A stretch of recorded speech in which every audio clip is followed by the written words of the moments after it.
Bulletproof Radio, a state of high performance. You're listening to Bulletproof Radio with Dave Asprey. Today's cool fact of the day is that there's an interesting way to cook rice to dramatically cut the amount of calories and carbohydrates in it. A guy named Sudhir James, an undergrad student at the College of Chemical Sciences in Sri Lanka, and his mentor discovered that you could cut the number of calories by 50% by cooking rice this way. What you do is you take rice the way you'd normally cook it, but you add coconut oil about 3% of the weight of the rice before you boil the rice. Then you refrigerate it for 12 hours afterwards. What this does is this makes a resistant starch that feeds your gut bacteria better and doesn't raise your blood sugar levels. What I do is I do that with brain octane because I don't like coconut flavor in my rice, and I find I get a similar effect from it. And even if you don't cool the rice right away, you're probably still getting some benefit. But the idea of eating cooked and cooled rice is actually a great way to make branched chain carbs that feed gut bacteria, but that don't feed you. When your gut bacteria eat these branched chain prebiotic types of fiber, they actually make short chain fatty acids, which really does put your body into fat burning mode, which is kind of cool. Things like butyric acid that you read about in Headstrong and in the Bulletproof Diet. And as we're getting into the show, I'm going to interview someone who has been a guest on the show before, and as a result of that is featured in the book Game Changers, which you must buy now if you haven't bought it yet. And the reason for that is that if you enjoy the show, I've gone through and analyzed almost 500 of these conversations with a statistician to find out what do people who change the game, not just for themselves, but for the world around them, what do they actually do? And the guy's coming back on the show for his third time, actually, is a very well-known cardiologist who goes by the name of Dr. William Davis. And you know about him because you've probably read or at least heard about his famous book, Wheat Belly. Dr. Davis, welcome to the show. Thanks for having me back, Dave. I included you in Game Changers because you were one of the very first guys as a board-certified cardiologist to come out there and just go and fly in the face of traditional wisdom and say, actually, this gluten thing matters. It matters greatly. And as a result of that, you took a lot of hits. People say that can't be so. It's not possible, and you get all the grumblings from the National Grain Marketing Association and people like that. Sometimes they go under the guise of a school of medicine or regulatory agency, but that's my perception of reality. Maybe I'm wrong. And I wanted to pick your brain. We could talk about the latest things you're doing on fixing healthcare, which was the second reason you came on, was to talk about how to manage your own healthcare. And we'll get into that in a little bit, but I want to know how you dealt with the first wave of criticism when you came out with Wheat Belly. Dave, it was easy because I went through a long period of skepticism. Seeing what happened to people when you removed grains and took some additional handful of steps to restore health, it was astounding, and I couldn't believe it. So I thought about this for a long time, did a lot of thinking, talked to some agricultural scientists trying to understand what the hell was going on, that when you take the food that was blessed by all official authorities, you witness dramatic turnarounds in health, weight, need for prescription medication, et cetera. So I kept on expecting to find out, I'd say, oh, it was my mistake. But as I dug deeper, it became clearer and clearer that conventional dietary advice was not just ineffective, it was catastrophically and tragically wrong.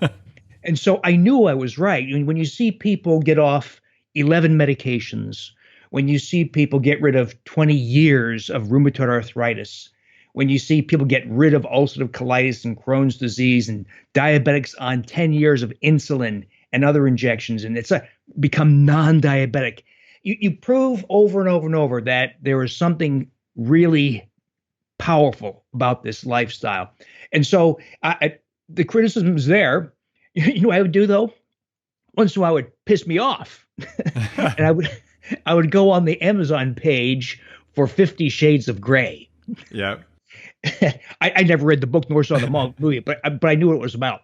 And here, this woman, of course, had a huge success, but read the criticism. This horrible book must have been written by a horny 14-year-old. In other words, she got the most vicious criticism, but you know what? She won. In the end, she won. So I found that very comforting, that you can be right in something, maybe a bad analogy, but you can be right in something. But people who stand to lose money or just credibility or have their careers decimated, if a faculty member at a university built their careers on 30, 40 years of advocating healthy whole grains, and some schmuck in Milwaukee says, no, that's all wrong, in fact, I mean, you've lost all credibility. You damaged their careers. And so I understand that people have been harmed by this message. But the bigger message here is that many, many, many millions of people have hugely benefited from it. Okay, so you keep your you keep your eye on this idea that you've seen sick people who you couldn't cure using the standard of care, the way it used to be, and you've seen enough of them. So that is so much greater than the value of the criticism, that just having the mission was probably the biggest thing that I teased out of that. Yeah, I'm not selling people fancy programs. I'm just telling them, just try this.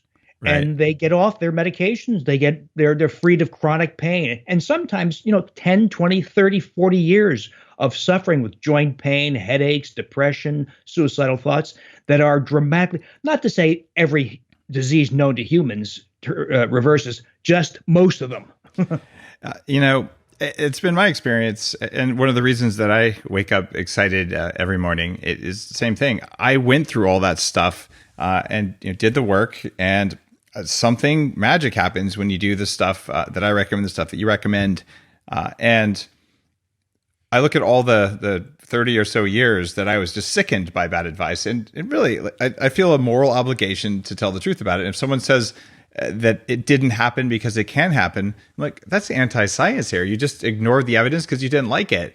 And I find that behavior happens in medical schools. It happens online. It happens in corporate boardrooms and all that. You've dealt with that a lot, and you deal with patient compliance when you're dealing with a patient, where people, they just don't want to see reality. What have you learned about getting people to see reality? People like to see the successes of other people. You and I can talk till we're blue about the science. And some people do want to. I know your guy likes to hear about the science, but most people, oddly, about 87% of my audience is female. It's your good looks, right, Bill? Yeah, it must be that, Dave. Yeah. So, you can mention the science to reassure them that there's a real logic and rationale behind all this, and scientific evidence too, of course. But most people just want to know if they can fit back into a size 4 dress, if they can attend their daughter's wedding in a nice form-fitting gown. I mean, that's what people really want. Isn't that called Spanx? And then you're done? That's right. So that's what's driven a lot of this. It's not my charisma and good looks, I can assure you. It's the fact that people witness each other's extraordinary successes. And these are not just weight loss successes, as you know, it's also changes in appearance. It's complete dramatic turnarounds in health. And that's the part I find the most exciting. I can't show people that ulcerative colitis is now gone and they're off 3 medications, including a very costly biological drug. Mm-hmm. But I can show them the change in facial appearance. I can show them the reversal of cellulite in legs. I can show them that someone's waist has been reduced by a foot, a foot in circumference. So we can show that sort of thing, but we can't really show them that this person doesn't need insulin and 3 oral drugs for diabetes and hypertension anymore. But the successes are what drive this message.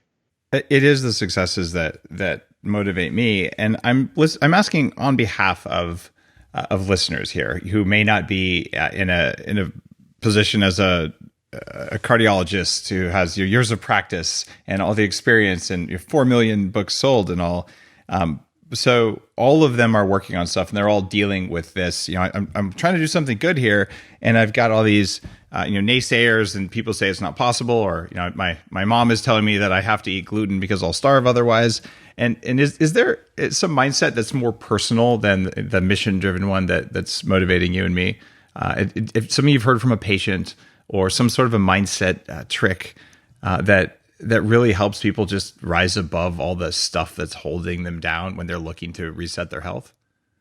I think for me, it's also a mission of trying to set things right. When you see somebody, if you see a man beating his wife, you want to step in and try to do something about it. Maybe you don't, maybe achieve it, maybe you don't, but you want to at least have the impulse to try. If you see somebody caught in a burning car, you have the impulse, I should run over and pull that person out of the car. And that's what I see happening here. So like your experience, Dave, 30 years of struggling with health, it wasn't because you were broke and didn't have access to health care. You were struggling despite the bungling of health care. And that's what I see happening, that people say, I've been to 8 doctors. None of them know what they're happy to dispense prescriptions for Lipitor, Toujeo, Enbrel, Humira, and I now spend $1,800 a month. And that's what's happening in the US, as you know. The prices are escalating faster than ever.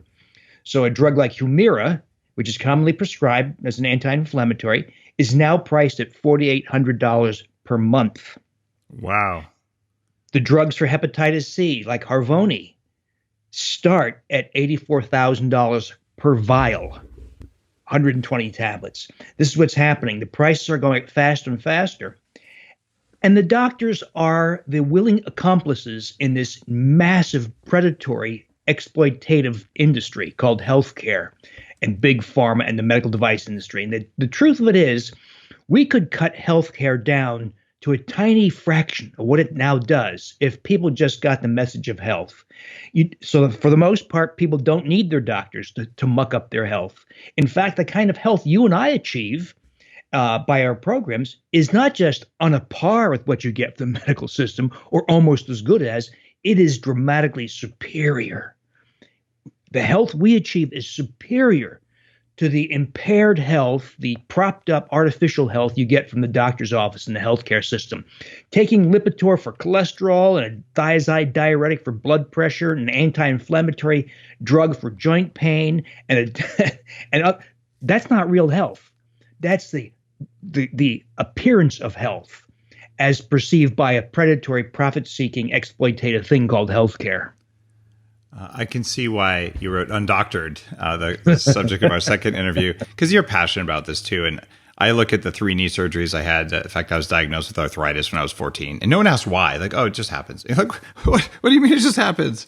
And so I carried a lot of bitterness and anger about that until I did all my neurofeedback. And rightly so, Dave. Yeah. We should be angry at the healthcare system. Well, I agree. At this point, the anger just kind of makes it stronger. And I'm to the point where I'm dismissive of it and very happy to break it.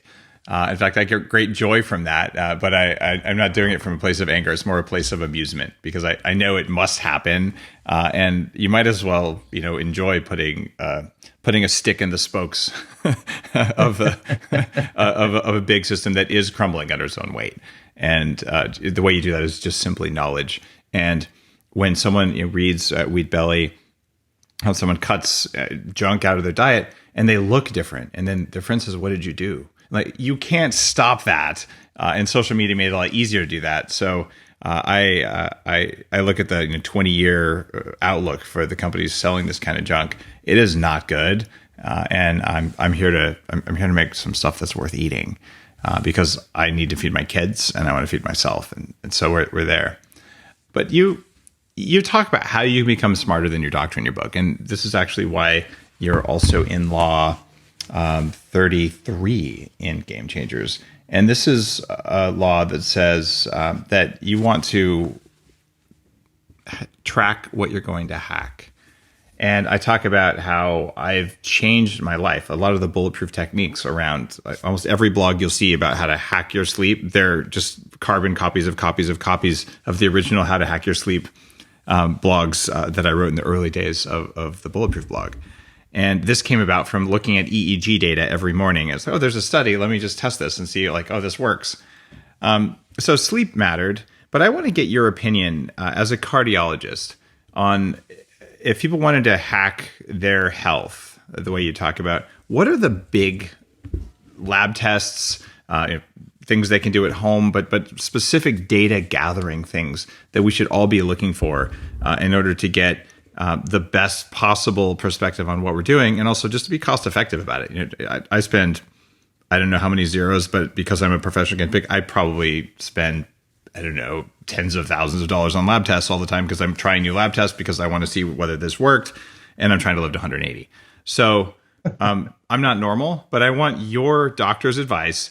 What matters most? You need this data set. I'm guessing it's not LDL cholesterol, even though you're a cardiologist. So give me your list of like most important stuff to track so that people listening can have the most control over the amount of energy they have and how they feel. I'll bet most of your audience already recognizes, Dave, that the whole cholesterol statin thing is it's a bunch of crap. That is, it's very profitable. It came from misinterpretation and misrepresentation. Just like the cut your fat, cut your cholesterol conversation and diet is proven to be completely nonsense. There never was science that supported that. It was misinterpretations of science. But the real tragedy of the statin and cut your fat conversation is that the real causes of heart disease aren't talked about. Yep. And that's why there's more than ever angioplasties, heart attacks, bypass operations. And you know what? It's very profitable to be stupid. That it is very profitable for my colleagues to turn a blind eye to the real causes of heart disease. That's why hospitals can afford to add on $80 million new wings. And that's why my colleagues make seven-figure incomes by doing procedures, because it's very profitable to be ignorant and continue the status quo, which is a procedure for every problem, a drug for every problem. But if you really want to, so a lot of the things I do actually got their start because I was trying to regress heart disease. I was scanning people with CT heart scans and seeing people freak out on me because heart disease progresses at the rate of 25% per year. It's horrendous. If you put somebody on a low-fat diet and high-dose statin drug, heart disease progresses at 25% per year. There's no impact at all. So Dean Ornish and you are great friends, right? Well, that's a whole conversation of its own, how he misinterpreted his data. And he never did put a stop to heart disease at all. That's ridiculous. He used the wrong measure.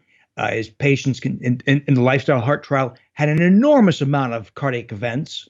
So this idea that he reversed heart disease is complete nonsense. But anyway, so this whole program that I call Wheat Belly Total Health or Undoctored is really came from efforts to reverse coronary atherosclerosis, the stuff that underlies heart attack, heart disease, need for bypass and stents and all that. So cholesterol testing is nearly useless. It's a lousy marker to begin with. It's imprecise and miserably outdated. It's from 1950s, 1960s technology. But there's much more. I want to pause for a second here. You're listening to this. Dr. Davis is a board-certified cardiologist, and he just said all that. Let that sink in. This is actually how it works. All right, keep going. Sorry. So what we do instead are look at the real causes, the most common causes of coronary disease. And you do that by doing something called advanced lipoprotein analysis, like an NMR lipoprotein analysis. And you can ask your doctor to draw it, and he'll say, oh, I don't know what that is, or insurance won't pay for it. Don't let him pull that bullshit on you, because insurance does pay for it. And I've been doing it for over 20 years. And it's relatively easy to interpret, but your doctor isn't educated to do this because the sexy sales rep in his waiting room in a miniskirt doesn't teach him about that. All she wants to do is hawk her statin drugs and Repatha and that kind of stuff. So an NMR lipoprotein panel with the lipoprotein A, you have to specify that. And then the axis of testing that gives you basic insight into your insulin sensitivity or resistance, the situation that can lead to diabetes, type 2 diabetes and prediabetes. And that involves simple fasting glucose, fasting insulin, and a hemoglobin A1c, the long-term measure of blood sugar. Vitamin D is such a huge player, Dave, in reversing cardiovascular risk. Huge. It was the first time I saw heart scan scores drop 900, which is a very high score. 0 is normal. 900, for instance, dropping to 450 or something. Dramatic regression. That only happened when I added vitamin D to achieve a 25 hydroxy vitamin D blood level of 60 to 70 nanograms per milliliter. There are other things you can get, but that's kind of the base. Oh, and thyroid panel. Very important. I was going to ask you about that. Advanced thyroid panel? Yes. So full thyroid panel, TSH, free T3, free T4, reverse T3, and thyroid antibodies to give you a full sense of landscape of thyroid dysfunction, because so many people, conservatively, 20% of the U.S. population has thyroid disease. More accurately, probably 35%. It's a ton of people. And I blame industry and the ignorance of my colleagues and toxicologists, because we know that BPA, perfluorooctanoic acid from Teflon residues, triclosan and hand sanitizer and antibacterial soaps, and on, dozens or hundreds of these things in your toiletries, perfumes, colognes, topical things, all sorts of things disrupt your thyroid, including blocking the conversion of T4 thyroid hormone to the active T3 thyroid hormone. And so we have endocrinologists who even bother to occasionally check a thyroid, handing out levothyroxine, which is T4, and people remain hypothyroid despite taking the T4 and say, you know this, I'm cold, I can't lose weight, I'm losing my hair, I'm constipated, I'm depressed. And the endocrinologist says, well, it's not my problem, take an antidepressant. And that all goes away with addressing T3. So yes, and hypothyroidism is a flagrant coronary risk factor. Thank you for saying that. Okay, you might know the stats off the top of your head. If someone is low on thyroid, what percent does that increase their risk of all cardiac events? Do you have a ballpark number? There's a lot of debate about that. It depends on the severity of the hypothyroidism. So there's a lot of active debate about how hypothyroid you have to be in order to contribute. I will tell you my experience, though. So I did this in many thousands of people. We have, let's say somebody had a heart scan score of 700, which is a very high score. And then we put them through the program, all the things we've talked about, grain elimination, sugar limitation, vitamin D restoration, etc. Next score is 480, regression. Another 2 or 3 years later, score is 380, further regression. Another 2 or 3 years, score is 900. Oh, wow. And so we look, what's wrong? We find it, hypothyroidism. So that can rear its head, and it will act as a flagrant cause for cardiovascular events. But there is no question that hypothyroidism does cause heart disease, actually in many forms, not just heart attacks. It can also cause heart failure and other forms of heart disease. So thyroid is very important. And unfortunately, it's a byproduct. Hypothyroidism is a byproduct of industrial compounds. This sea we're swimming in of industrial compounds. Is there a case for people over 50 or something to maybe just prophylactically take an eighth of a grain or a quarter grain of thyroid as an anti-aging hormone so they can feel really good when they're old? You know, I think that's not that unreasonable. That was actually a very popular notion several decades ago. I think it was right. I think there may be. What I don't know is if you and I had grown up in the wild and weren't exposed to all those things, where that really would be of benefit. But of course, none of us have done that. We're not the Hadza. We don't dig in the dirt and spear animals. So I wonder if this is simply kind of a spin-off of modern life. But a very tiny, I think that would be rational. The endocrinologist would throw a fit because they have this peculiar attitude that you have to be on death's doorstep before you deserve thyroid replacement. It's a very odd attitude. I'm sure there's some endocrinologists who are highly enlightened who are listening to the show right now. And there might be one or two. I apologize in advance for this comment, but every time in my own health history and as I was learning how stuff really worked, anytime someone says, oh, I've got a problem with my hormones or whatever, I'm going to go see an endocrinologist. They've never once had anything beneficial happen unless they had an active cancer that was producing it, in which case. But other than that, they would just get the opposite of useful advice. So why do most mainstream endocrinologists hate human beings, Dr. Davis? Dave, your experience is precisely reflects mine. I've heard of one or two endocrinologists who are actually open-minded, functional, integrative, and thinkers.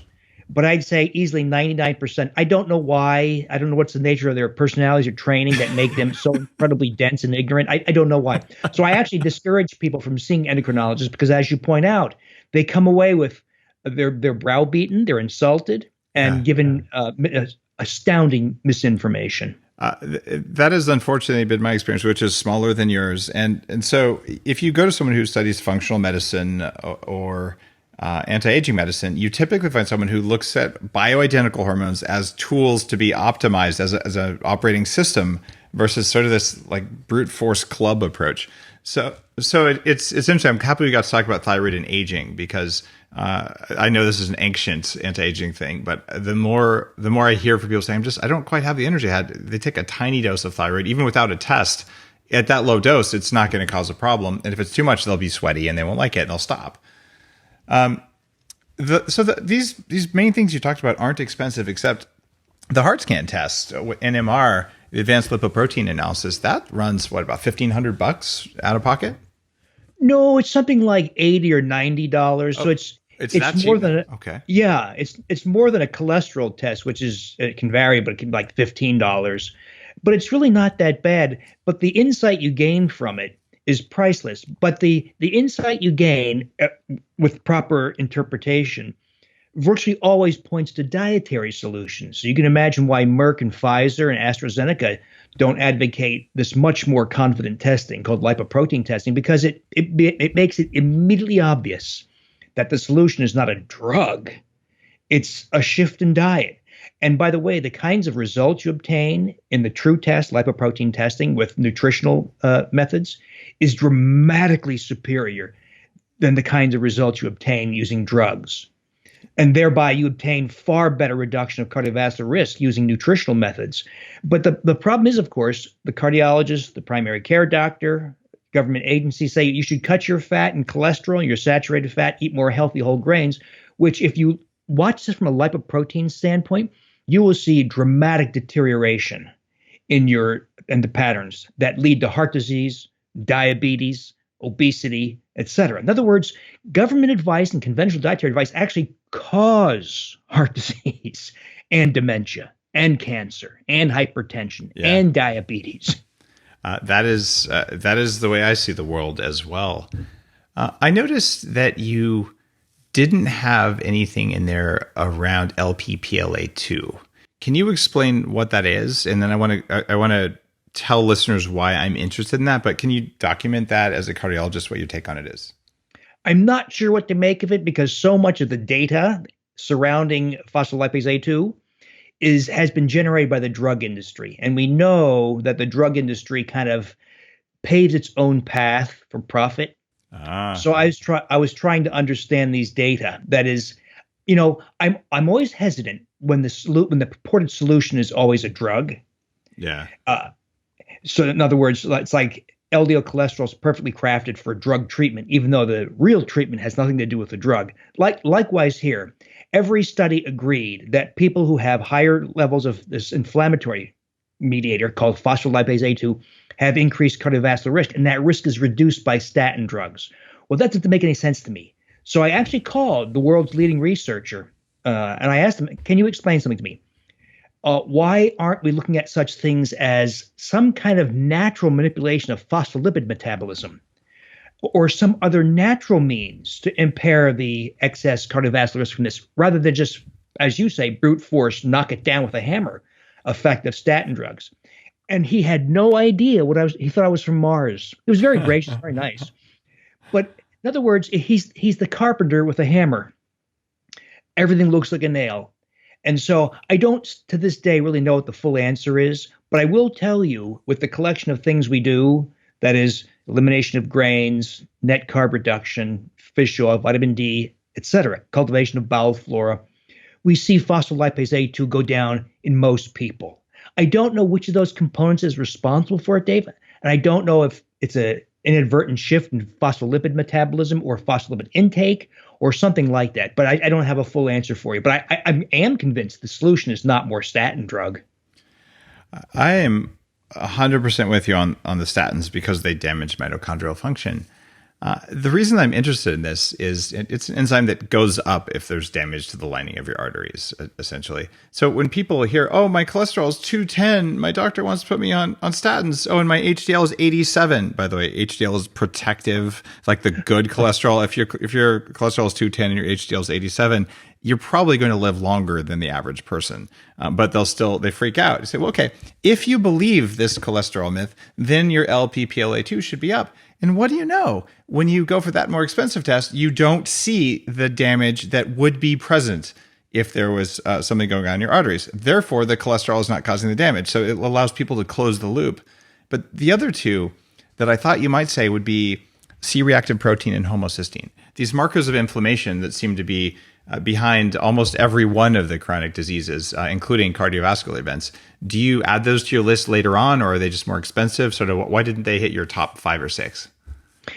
With C-reactive protein, you know that this was trumped up by industry to become another statin drug. So the Jupiter trial, for instance, that looked at high-dose Crestor in people who had low cholesterol but high C-reactive protein as a presumptive increased marker for cardiovascular risk, and there was an apparent reduction in cardiovascular events on Crestor. Well, first of all, the study was paid for by the manufacturer, and the test yielded revenues for the guy who patented the C-reactive protein test. In other words, there's layers of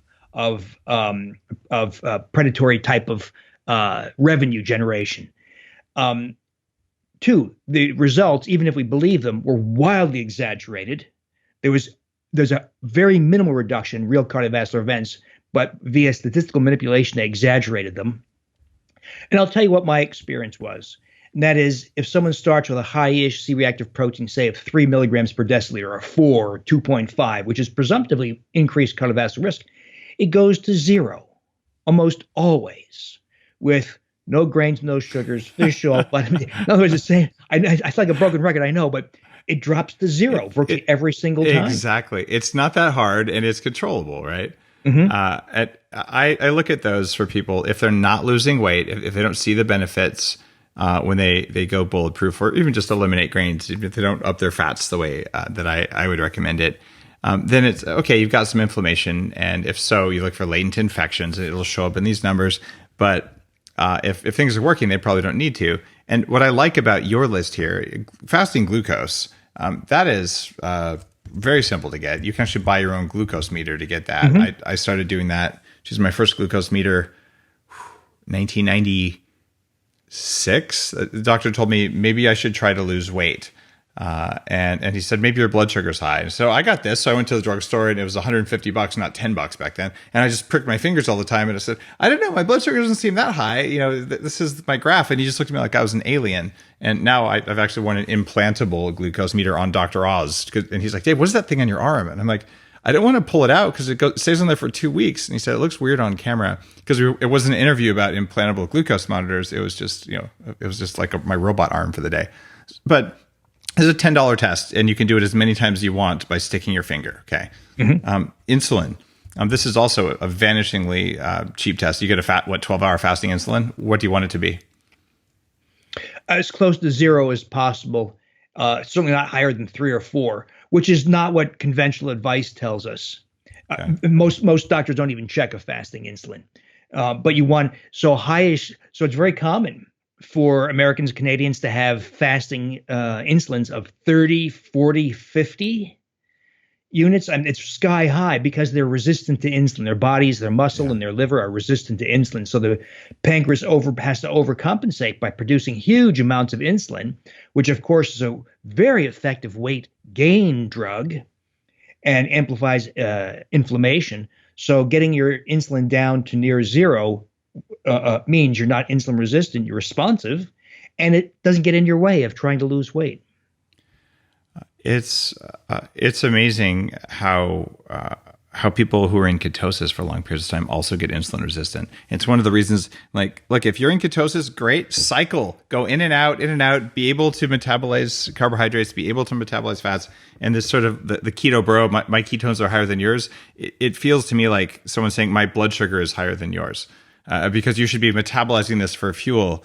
What's your take on long-term ketosis versus cycling ketosis as a cardiologist? I'm thrilled that you brought that up, Dave, because so you and I know that ketosis is a physiologic, natural process. Mm-hmm. It's a protective mechanism for periods of deprivation, starvation, lack of carbohydrate.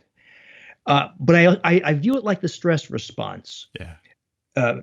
Temporary stress is an adaptive response. Long-term unrelenting stress is very bad, leads to cancer, dementia, and heart disease. Same thing here.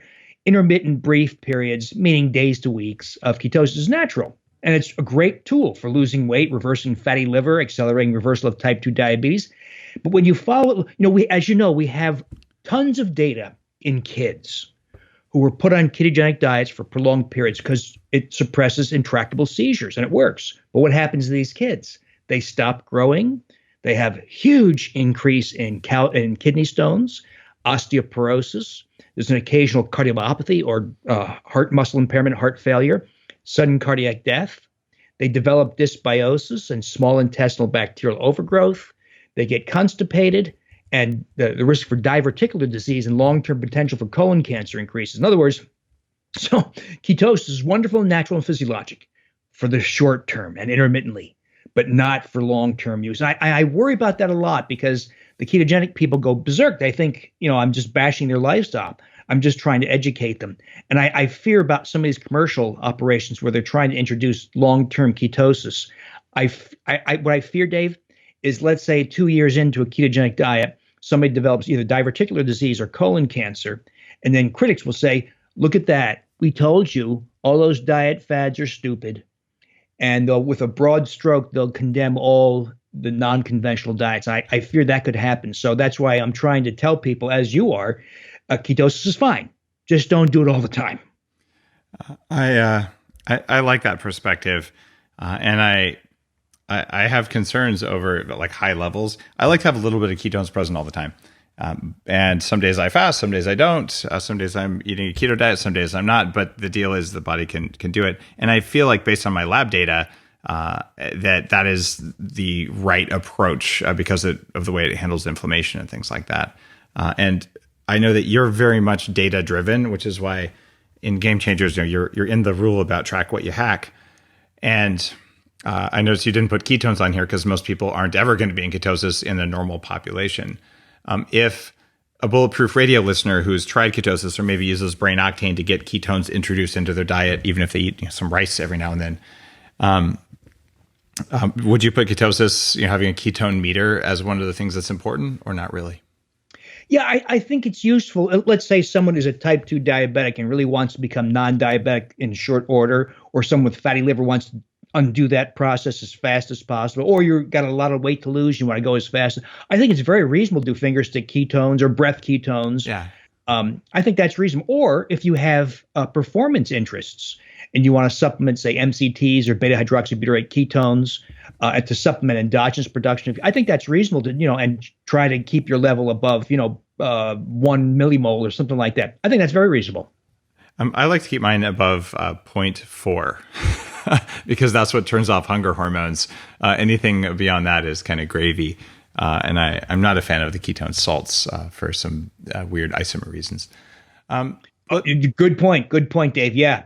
I actually contacted the FDA because one of the manufacturers, if you use their preparation twice a day for 2 weeks, it would be fatal. There's a lot of crazy stuff. I had a lot of crazy stuff. I had a ketone salt formula that wouldn't have had that problem, formulated and ready to go. Like labels created, FDA stuff all done. And I actually pulled the product before I shipped it because I became aware of new research on the mirror image ketones that are not bioidentical and what those do. And I said, all right, I'm in to stick with brain octane for that. It was an expensive business decision, but it felt like the right move. And so I definitely have concerns there. We'll put it that way.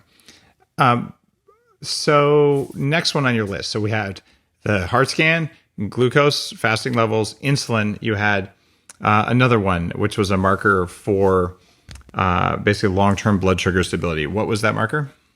Hemoglobin A1c, which is interesting, Dave, for a variety of reasons. So it's an index of long-term blood sugar fluctuations. So the average in the US and Canada is in the pre-diabetic range now. And my colleagues often tell let's say you have a hemoglobin A1c of 5.7%, which is pre-diabetic. 6.5% higher is type 2 diabetes, the official cutoff. Ideal is 5.0 or less. Most of us following these lifestyles are in the 4 range, 4.3, 4.5, something like that. But people are not often told that if your hemoglobin A1c, say, is 5.7%, as you know, most doctors, my colleagues say, Dave, you're fine. And what they're really telling you, Dave, you don't need insulin or drugs yet for your blood sugar. Don't waste my time. What they're not saying is that you're safe, because we know that the risk of death from heart disease, for instance, at that level is about 250 to 300% higher than the average person. In other words, you're walking around with a target on your back that you could easily reverse within weeks, easily. And the doctor pats you on the back and says, it's okay, Dave. You don't need metformin, Toujeo, or NPH insulin yet, so just carry on. Continue to cut your fat and eat the foods that raise your hemoglobin A1c higher. This is the status quo in conventional healthcare. So I think that's what drives you and me, and people like you and me, is that there's so much wrong. When you set profit first, you do some really awful things to people. And when you make health and truth the thing you want to achieve, all of a sudden it's like shining a light in a dark room. You start to see all the things in there. It's something that's really changed my life, and it's also made me feel like I just have more control. And I did go through this phase where, oh, look, you can get all this data. This was 10 plus years ago. And you realize that you can get way more data than you're ever going to do anything about. And at that point, you're like a coin collector or a stamp collector. Like, if it makes you happy to have binders of stamps on the shelf, that's good, but they don't actually do anything, right? So if you're sort of a data fetishist, like some of my quantified self good friends, I would encourage you to follow your passion, which, by the way, is also another rule in Game Changers. But for the rest of us, it's like, just give me the numbers I need that aren't going to cost me a lot of money, and things that will change if I do what I think is going to work. And you just sort of nailed that in a really clear thing. And the budget, I think that getting hemoglobin A1c is relatively expensive. I didn't ask you the price on that. That's... It shouldn't be more than, I couldn't quote an exact price, but it's less than $100. Okay. You can even buy your own home device to measure it. Got it. And a vitamin D test is around $50, and an advanced thyroid panel is still around $200. Yeah. All right. There are labs, as more direct consumer lab tests and testing services are being offered, we're seeing kind of a ratcheting down of costs. There's not a whole lot of bargains yet, but I'm seeing some improvement there. It makes me so happy. I've always been terribly offended at the idea that I need a permission slip to get data about my own body. It's unacceptable. And if you're listening to this and you're saying, well, biohacking or living to 180, it's a game for rich people. Look, cell phones were for rich people too. They are not for rich people anymore. They're for all of us. Everything we're talking about here, by pushing boundaries, it's how it becomes affordable. So if you find yourself playing that story in your head, just, all right, tell your doctor you want this, tell your insurance company that you're pissed off they're not paying for it, and you don't want to pay your premiums if they don't. And magically, it'll become much more affordable over the next number of years. But even so, we're talking, I'm going to call it $100 for your heart scan. I'm going to, for the insulin and glucose, we're going to just call them $25 a piece. Got $150, $100 for A1C. We're at $350, $50 for vitamin D. We're at $400, and advanced thyroid is $200. So we're talking $600 max, and you might be able to get this all in for $400. Is going to give you a very substantial picture of, are you going to die from a heart attack? And if you don't like the numbers, and if you eat a normal diet, and you're like, oh, I just occasionally have my soda and just occasionally eat, meat from industrial animals, and just on weekends is when you eat your loaf of white bread on your cheat day, you won't like your numbers. And then you can do something about it, and you can test them again in 6 months. This is what people spend on lots of other things. In fact, there are people who spend this on, dare I say, coffee over the course of 2 months. I would encourage you to keep spending that on coffee and more. Just kidding. You guys realize I am the Bulletproof coffee guy, right? But I can tell you that it's not end of the world money, but it is real money. It's just the return on investment for this is just, it's so high that I highly recommend this. And I'd toss in C-reactive protein and homocysteine because, well, I find that those are helpful. But if you just go with these, I'd be totally happy with that too. All right. Let me pick your brain about a couple other things. You may know for 20 years I've run an anti-aging nonprofit group, and a lot of the biohacking thinking came out of that. Tell me your top 3 things for people who want to live way longer than Mother Nature wants them to. Like the things that matter most based on your experience. The wheat and grain elimination is huge. I'm still wowed, Dave, to see the effects that come from that. As you know, proving longevity is not an easy thing to do. No. This is theoretical, by the way. You don't have to have a clinical study for all. This is what you would do for your dad or for you. Because it's so difficult to prove longevity, I've settled for second best, which is trying to be as vigorous and youthful for as long as you can. That is, if you die at 84, but you are a vigorous 84, jumping on a pogo stick, dancing the samba, hobnobbing with friends and having fun. That to me is a great success. Absolutely. Though I can't argue. Vitamin D, huge. That vitamin D was a real game changer for me. Not to say I have all the answers for how to cultivate healthy bowel flora, but I think bowel flora is huge, and it's becoming huger every day. That all the efforts we make in bowel, because I think we're going to see that Parkinson's disease is largely a disease of bowel flora, fibromyalgia, bowel flora, ulcerative colitis, bowel flora, colon cancer, bowel flora. It's all in there. Have you talked with Naveen Jain from Viome? I've been an advisor to the company since they were first founded, and I want the data. I want to know what fungus is growing in my gut. I want to know what bacteria, and I've gotten richer data there than I have. Any takes on using that clinically? I know it's still early days.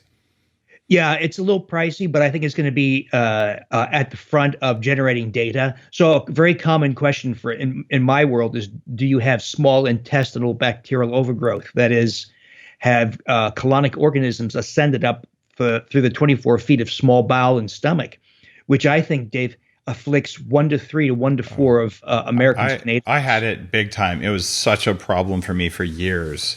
To the point I swallowed an electrical stimulation device from Russia. It was a little pill that would stimulate peristalsis. This is going back 20 years or something.